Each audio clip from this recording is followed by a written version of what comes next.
तमाम भारतवासियों से ये बताना चाहता हूँ, जय जवान और जय किसान। हमारे देश में कभी प्रधानमंत्री रहे लाल बहादुर शास्त्री जी ने भी यही नारा दिया था हर जवानों के ऊपर, जय जवान जय किसान। उस समय हमारे देश में कृषि की कम उगाई होती थी, उतनी नहीं हो पाती थी, इसीलिए थोड़ा सा हमारा दिक्कत था। आज हमारी देश भारत कृषि प्रधान देश है, जिसे कृषि प्रधान देश भी कहा जाता है। कृषि प्रधान देश, हमारा यहाँ किसान, हमारे यहाँ लोग सभी खेती पर निर्भर है। पूरी दुनिया में खेती पर ही निर्भर है। हर जगह लोग, जहाँ तक कि आप लोग जानते हैं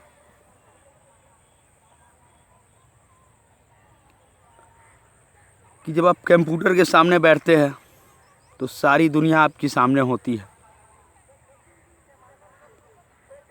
छोटी से छोटी मोबाइल फ़ोन, दुनिया में किसी भी कोने में आदमी रहते हैं उससे भी बात कर लेते हैं। क्या आप ये बात को जानते हैं कि हम वही मोबाइल और वही कंप्यूटर हमारे लिए रोटी पैदा नहीं कर सकता, उसके लिए हमें खेत में ही जाना पड़ता है। तो हमारी देश कृषि प्रधान देश है, सर्वोपरि कृषि प्रधान देश है, जो सर्वोपरि था और रहेगा ही। हमारा कृषि बहुत बड़ा रोल है हमारे देश की, जिससे हमारे देश में कृषि प्रधान देश जिसको कहा जाता है, जैसे भारत एक स्वयं कृषि प्रधान देश है।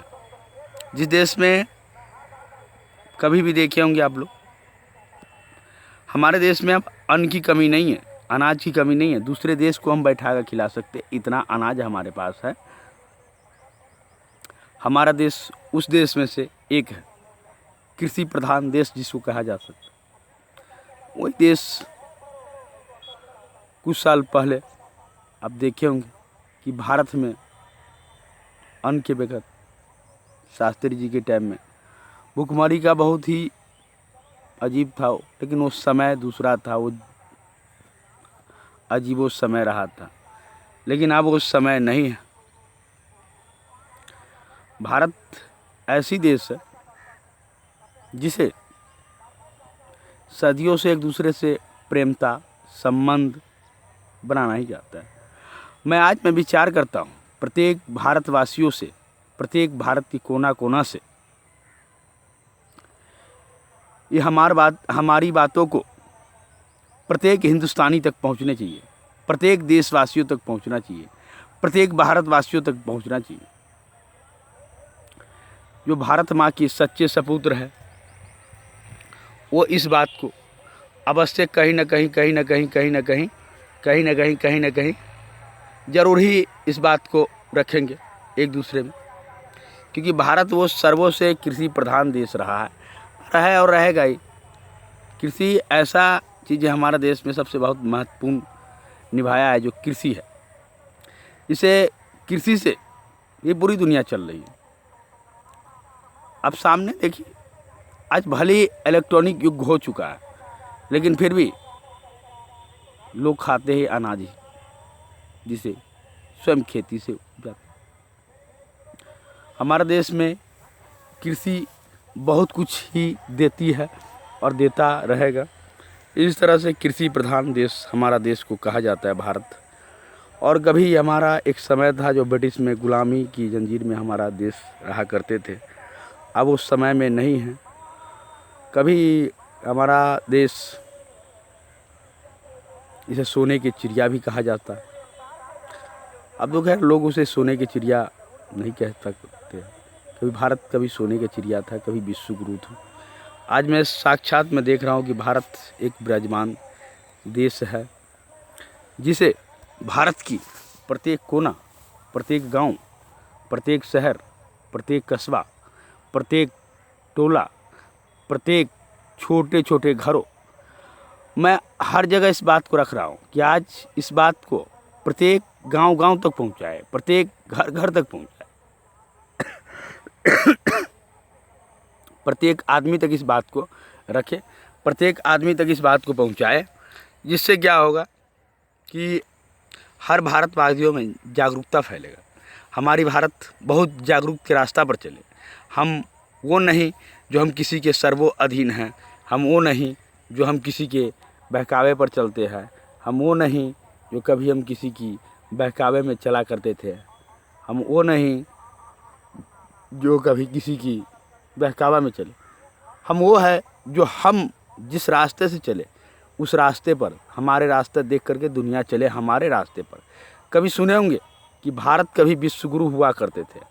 अब भले ही भारत स्थान जरूर गिरा है, लेकिन फिर भी भारत कभी फिर विश्वगुरु बनेगा। ये मैं संकल्प आप भारतवासियों को दिलाता हूँ। भारत उस राज्य में से एक है जो कभी हमारे देश में सोने की चिड़िया के नाम से जाना जाता था, वो भारत है। आज मैं भारत की पड़ोसी की बात कर लेता हूँ। तो हमारे पड़ोसी सबसे पहला है नेपाल, दूसरा है पाकिस्तान जिससे हमेशा हमें झगड़ा ही रहते हैं, तीसरा है बांग्लादेश, चौथा है श्रीलंका, पांचवा है भूटान, छठा है चीन, बर्मा भी पड़ोसी है। ये सब तो बहुत सारे पड़ोसी है, छोड़िए सब की बात में, लेकिन ये सब रहे हमारे काफ़ी निकट पड़ोसी। तो निकट पड़ोसियों से भी अच्छे रिश्ता निभाते हैं भारत। आजकल हम जानते हैं कि भारत में उतनी लोग टेक्निक के भाग दौड़ पर चल रहे हैं, इसीलिए हर बातों को कोई रख नहीं पा रहा है। लेकिन नहीं, हर बातों को ज़रूर रखे, हर बातों को समझे, हर आदमी को हर बातों को समझे। मैं उत्तर भारत से मैं पूरे देश को अपील करता हूँ कि इस बात को प्रत्येक हिंदुस्तान के कोना कोना तक इस बात को पहुँचाए, एक एक व्यक्ति तक पहुँचाए।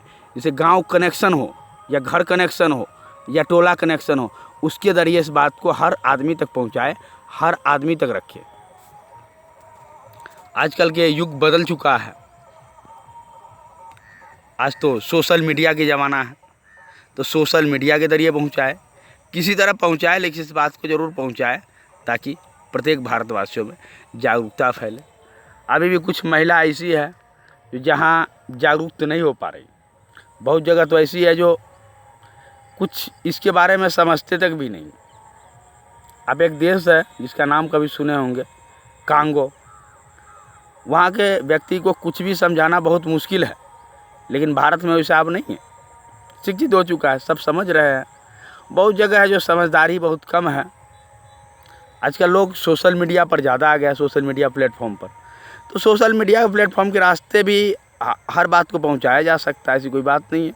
हर जगह गांव कनेक्शन भी किया जा सकता है, जिला कनेक्शन भी किया जा सकता है, जिला कनेक्शन, राज्य कनेक्शन भी किया जा सकता है, ऐसी कोई बात नहीं। देश कनेक्शन भी, एक देश को देश से जोड़े, गाँव को गाँव से जोड़े, शहर को शहर से जोड़े, जिला को जिला से जोड़े, राज्य को राज्य से जोड़े, शहर को शहर से जोड़े। इसी तरह हर भारत को प्रत्येक जगह जगह से जोड़ना चाहिए और प्रत्येक भारत को अपील करना चाहिए कि हम सदियों से कभी किसी का गुलामी नहीं रहे और अब हम अपने ऊपर कायम उतरे हैं। थैंक यू, नमस्कार, थैंक यू।